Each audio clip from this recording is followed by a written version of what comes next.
one of the main reasons why we need global NCAP is that cars which are apparently the same, they look the same, are in fact very different.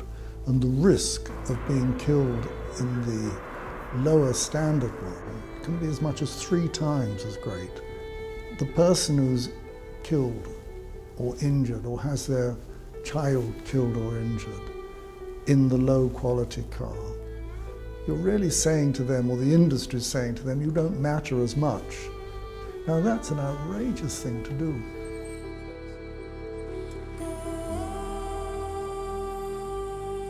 They cannot think that you can evaluate lives at cheaper prices in developing countries. It cannot happen anymore. The choice has to be given to the public. It is a right of a citizen to understand and know which vehicles are safe and which vehicles are not safe, and let the people decide. The fact that corners are being cut in a way that might really, devastate the life of a family and, the life of a human being is just shocking in this day and age. The sincere hope is that this test and the other tests really put safety firmly on the table as a priority.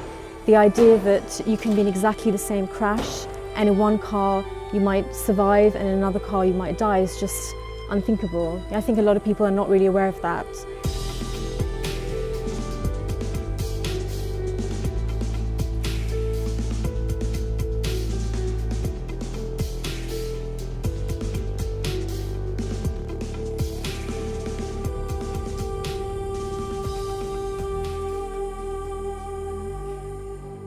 Well, I think global NCAP really is important. All individual NCAPs can look after their own countries, and that's all they're empowered to do. It's very hard to have a national NCAP that looks at the country next door. It's not relevant. So global NCAP has been able to reach out past the existing NCAPs into these new countries, to the Latin NCAP and ASEAN NCAP, and I think that's the advantage of global NCAP. And we've thought about it for a long time. It's similar to IRAP. I think we should recognise there's strong similarity, and we need the safer roads just as much as we need the safer cars and the safer drivers. We need the systems. The systems are important. Global NCAP in this decade of action is one really important part to bring that whole system together. ASEAN NCAP will not be here without the help of Global NCAP, Euro NCAP, Latin NCAP, Australian NCAP. We are brothers and we're helping each other. And after 2 years, we have more than 20 cars being rated in ASEAN NCAPs. And we can see major manufacturer all hands up and saying that we will equip the car with minimum double apex. And the major manufacturer like Toyota, Honda is doing it. And now the rest is following the path.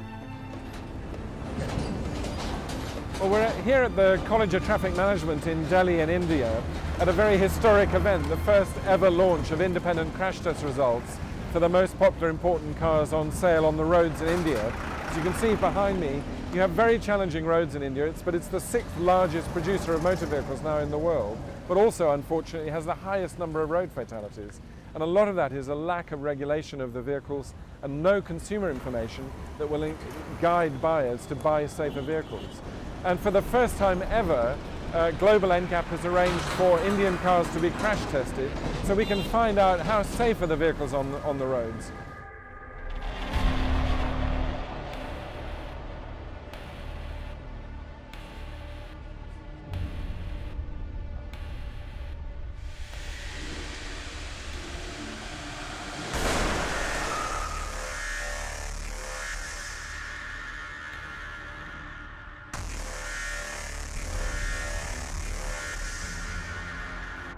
What we see, frankly, is an unacceptable lack of safety in the way that the vehicle is designed, the lack of an airbag and the structural failure that we see. And of course, it's disturbing enough to see the image of the crash test and to see the dummy trapped in this way in the vehicle. Imagine if we were looking at a real crash with the horrendous scenes that we would be seeing, undoubtedly dead occupants. In the rear, no child seat, no possibility of fitting a child seat. In a crash, if there'd been children in the rear, they would now have gone right through into the front area where there's all this death and destruction of the parents. This, in a real world, would be a horrendous image of death and destruction. All the more horrendous because it's unnecessary, it's avoidable. The knowledge to prevent this level of destruction in vehicle crashes is known, it's applied around the world. There's no reason why we can't have all cars passing the basic UN regulations and achieving better performance than that, 5-star cars wherever we can. When the NCAP started, the more mature NCAPs, it was very difficult to make the industry move forwards and develop technology and adopt and improve their vehicles to make them safe.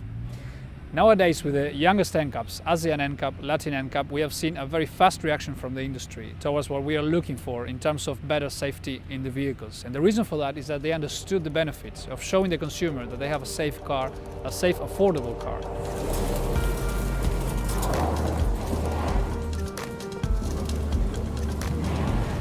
Well, I think in just 2 years, Global NCAP's sort of turbocharging vehicle safety, it's extremely exciting and rewarding to be part of this, because here now in India, one manufacturer decided to change their production, eliminate a vehicle with no airbags, make it only available with airbags. That's an instant change. We've been able to do a like-for-like comparison of a model who the basic body shell performs quite well, but with the addition of airbags, it jumps from 0 stars to 4 stars.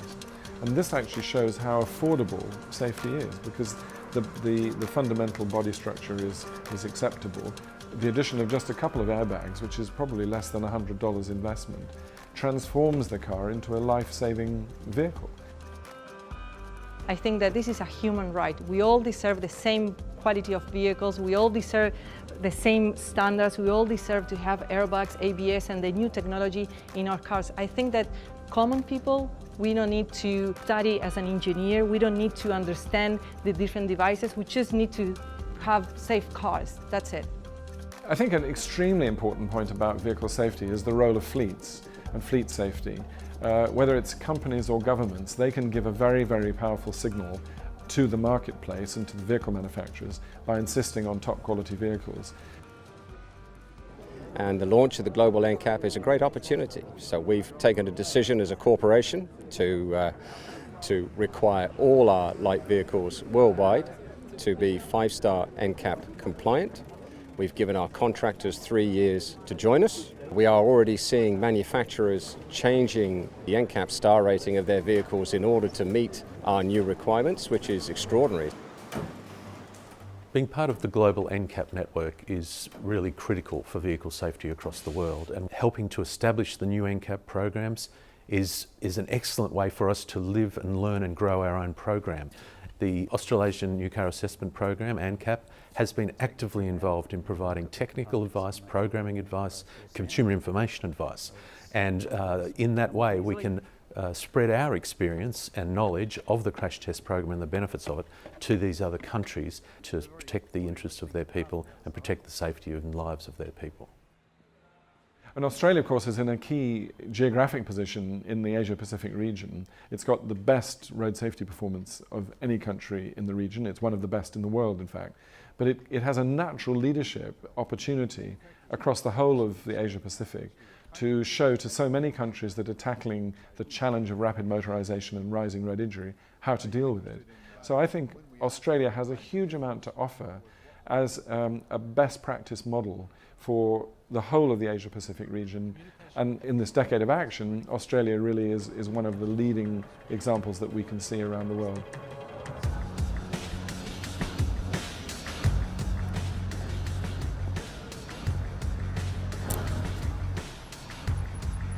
Well, we're here in New York at the United Nations General Assembly, and the General Assembly has just voted on a resolution which is extremely satisfying for the Global New Car Assessment Program, because in that resolution it's called for all world regions to have NCAPs, to have consumer information programs assessing the safety of vehicles in all world markets. It's extremely important to have got this kind of endorsement from the UN for the work we're doing in Latin America, in Asia, giving the ordinary car buyer the opportunity to know what is the safety performance of the vehicles they're buying. This is the decade of action. This is for global road safety, this is the time to do it. More families than ever are getting into cars in emerging markets, and it's vitally important that they have that information, they know which cars are safer and which ones are less safe.